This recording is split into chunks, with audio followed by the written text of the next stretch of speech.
2 gram മുതൽ പാദസരങ്ങൾ, വളകൾ, 1/2 gram മുതൽ സ്റ്റഡുകൾ, 2000 രൂപ മുതൽ റിങ്ങുകൾ, 1 ഗ്രാമിൽ തുടങ്ങുന്ന മാലകൾ, നെക്ലസുകൾ, 9000 രൂപ മുതൽ ഡയമണ്ട് നെക്ലസുകൾ, 1 ലക്ഷം മുതൽ ആരംഭിക്കുന്ന വെഡിംഗ് സെറ്റുകൾ. കൂടാതെ നിങ്ങളുടെ പഴയ സ്വർണത്തിന് ഏറ്റവും ഉയർന്ന മൂല്യവും. Maharaja gold and diamonds, toll junction, Edappally, Palluruthy, Tripunithura, Kalady, Eramalloor, Aroor പള്ളി, തുറവൂർ, തൃശൂർ. കുമ്പളങ്ങി സർവീസ് സഹകരണ ബാങ്കിന്റെ നേതൃത്വത്തിൽ 76ാമത് വാർഷിക പൊതുയോഗം നടത്തി. കുമ്പളങ്ങി സർവീസ് സഹകരണ ബാങ്കിന്റെ 76ാമത് വാർഷിക പൊതുയോഗം നടന്നു. കുമ്പളങ്ങി സെന്റ് പീറ്റേഴ്സ് ഹൈസ്കൂൾ ഹാളിലാണ് വാർഷിക പൊതുയോഗം നടന്നത്. 2024-25 വർഷത്തെ ഭരണ റിപ്പോർട്ടും കണക്കുകളും, audit report, supplementary budget estimate, മരണ ഫണ്ട്, വരവ് ചെലവ് കണക്ക് എന്നിവ പൊതുയോഗത്തിൽ അവതരിപ്പിച്ചു. പ്രസിഡന്റ് നെൽസൺ കൊച്ചേരി അധ്യക്ഷത വഹിച്ചു. 20,000-ലേറെ എ ക്ലാസ് അംഗങ്ങളും 4,376 വരുന്ന സി ക്ലാസ് അംഗങ്ങൾ ഉൾപ്പെടുന്ന വലിയ ഒരു ബാങ്കായി മാറിയതിന് പിന്നിൽ ഒത്തിരിയേറെ ആളുകളുടെ നിസ്വാർത്ഥമായ പ്രവർത്തനമുണ്ട്.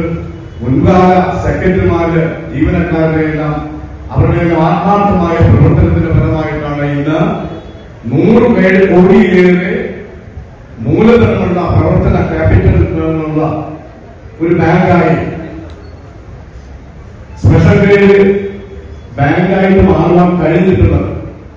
അത് ഈ കുമ്പളങ്ങിയിലെ ഒരുപാട് നല്ല മനസ്സായ ആളുകളുടെ അവരുടെ ചെറുതും വലുതുമായ സമ്പാദ്യം വിശ്വാസത്തോടെ സുതാര്യതയോടുകൂടി ഇന്ന് ഈ കഴിഞ്ഞ വർഷങ്ങളിലെല്ലാം vice president Usha Pradeep, director board അംഗങ്ങളായ C Chandran, Joseph Lalu, K G Ponnan, K V Antony, Johnny Kunnumpuram, Shobha Joseph, Rojan Varekkatt, Joseph Jaison, Jyothi Paul, nominate മെമ്പർമാരായ Shaji Kuruppassery, C J Joseph, secretary Maria Liji K എന്നിവർ സംബന്ധിച്ചു.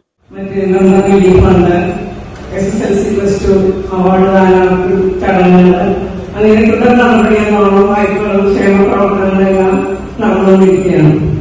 ഇന്ന് ഈ ഭരണസമിതി അധികാരത്തിലെത്തിയതിനു ശേഷം കുട്ടികളിൽ SP അക്കൗണ്ടുകൾ, അതായത് കുട്ടികൾക്ക് സമ്പാദ്യശീലം വളർത്തുന്നതിനും സഹകരണ ബാങ്കിനെ കുറിച്ച് കുട്ടികൾക്ക് ഒരു അവബോധം കൊടുത്ത് അവരെ പഠിപ്പിക്കുന്നതിനൊക്കെ വേണ്ടിയിട്ട് എല്ലാ സ്കൂളുകളിലേക്കും നമ്മൾ കത്ത് കൊടുത്തിരുന്നെങ്കിലും കുമ്പളങ്ങി ഗവൺമെന്റ് യു പി സ്കൂളിൽ നിന്ന് മാത്രമാണ് ആ പദ്ധതി നടപ്പിലാക്കാൻ തയ്യാറായി നിൽക്കുന്നത്.